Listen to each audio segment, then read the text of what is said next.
Saviez-vous qu'on nous a menti dès le départ? Et le pire, c'est qu'on continue toujours de nous mentir. On nous fait croire que pour se lancer dans le dropshipping, on n'a pas besoin d'avoir un capital de départ assez conséquent. Laissez-moi vous dire une chose, c'est totalement faux. Et dans cette vidéo, je vais vous l'expliquer clairement. Dans un premier temps, si vous ne connaissez pas comment fonctionne le dropshipping, alors je vais vous l'expliquer de manière beaucoup plus claire et de manière brève. Le dropshipping, c'est de l'e-commerce. La seule différence avec de l'e-commerce classique, c'est que vous n'avez pas besoin d'acheter la marchandise au fournisseur. Moi, j'aime souvent dire que le dropshipping, c'est de l'e-commerce sans stock. Parce que vous n'avez pas besoin d'acheter du stock chez le fournisseur. Tout ce que vous avez à faire, c'est de rechercher des produits chez le fournisseur. Ensuite, de créer une boutique en ligne dans laquelle vous présenterez ces produits de manière à ce que le prospect, lorsqu'il viendra dans votre boutique, un prospect, c'est un client qui n'a pas encore acheté.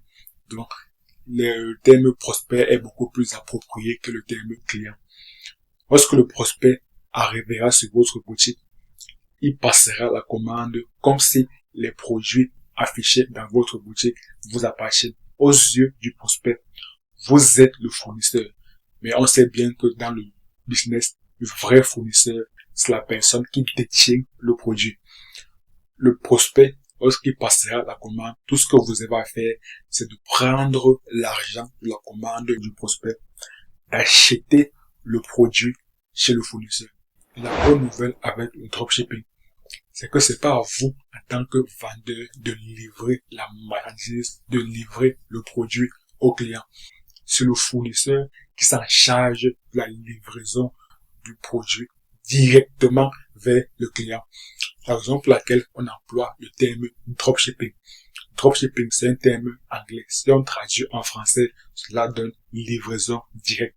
Tout simplement parce que c'est le fournisseur qui va directement livrer au client. Donc tout ce que vous avez à faire, c'est de récupérer l'argent de la commande du client, de prendre une partie pour acheter le produit chez le fournisseur, de prendre également une partie pour les frais de livraison et de prendre une autre partie pour le budget publicité. Et le reste, là, c'est votre profit.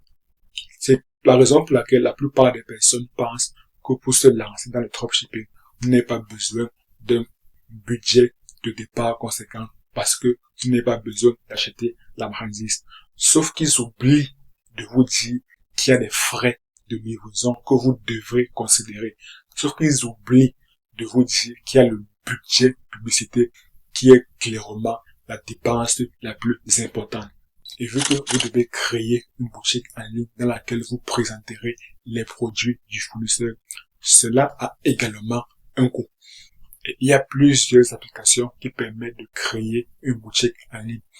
L'application la plus connue est Shopify. Et actuellement, Shopify offre des promotions sur les tarifs d'abonnement mensuel et annuel. Actuellement, le premier mois, c'est à 1 euro. Et à partir du deuxième mois, vous commencez à payer 36 euros par mois. Et si vous voulez générer beaucoup plus de ventes rapidement, alors il va falloir que le prospect se sente suffisamment en confiance pour acheter votre produit. Donc, il va falloir susciter chez le prospect des émotions pour lui permettre de passer rapidement à l'achat.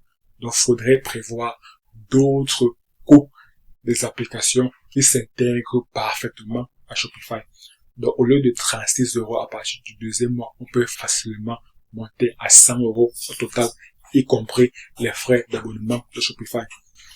Donc, rien que le coût des applications de Shopify, on est déjà à 100 euros. Ici, je ne parle même pas encore du budget marketing, du budget publicité pour faire connaître votre produit à un maximum de personnes. Maintenant, concernant la publicité, bien évidemment, il va falloir que votre produit que vous vendez soit connu par un maximum de personnes. Donc, il faudrait naturellement faire de la publicité. La plateforme que la plupart des personnes utilisent, c'est Facebook, à travers Facebook Ads. Et il faudrait comprendre une chose.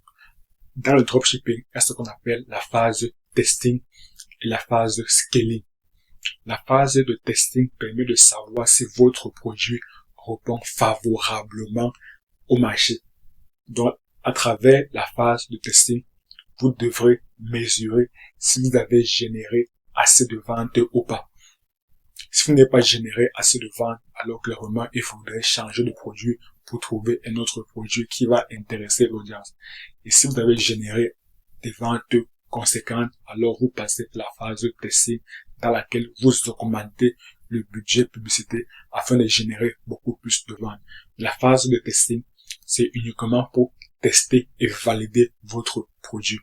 Et la donnée qui permet de valider, de confirmer ou bien d'infirmer si un produit est gagnant ou pas, c'est à travers le nombre de ventes réalisées. Et la phase de testing dure en moyenne 2 à 3 jours. Et chaque jour, c'est minimum 50 € de dépenser. Donc sur 2 jours, vous avez 100 € de dépenser. Et si vous faites un testing par semaine, alors clairement, on est à 100 € que vous dépensez chaque semaine. Sur un mois, on est à 400 €. Et si on rajoute le coût des applications qui était estimé à 100 €, alors on est à 500 € chaque mois. Et comme vous êtes débutant, alors il est fort probable que vous ne soyez pas rentable à partir du premier mois, ni même à partir du deuxième mois, ni même à partir du troisième mois. Ce n'est qu'après le quatrième mois que vous commencerez à avoir un semblant de résultat. Donc si on suppose que vous êtes rentable à partir du quatrième mois, alors vous aurez perdu 500 € le premier mois, 500 € le deuxième mois, 500 € le troisième mois. Donc en 3 mois, vous aurez perdu minimum 1500 €. Si on part sur l'hypothèse de départ d'un testing par semaine, vous aurez dépensé 1500 €. Donc littéralement, vous aurez pris 1500 € que vous aurez jeté par la fenêtre.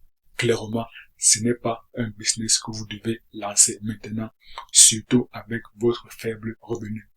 Ce que vous devrez plutôt chercher, c'est de chercher des business qu'on pourrait lancer avec un capital réduit.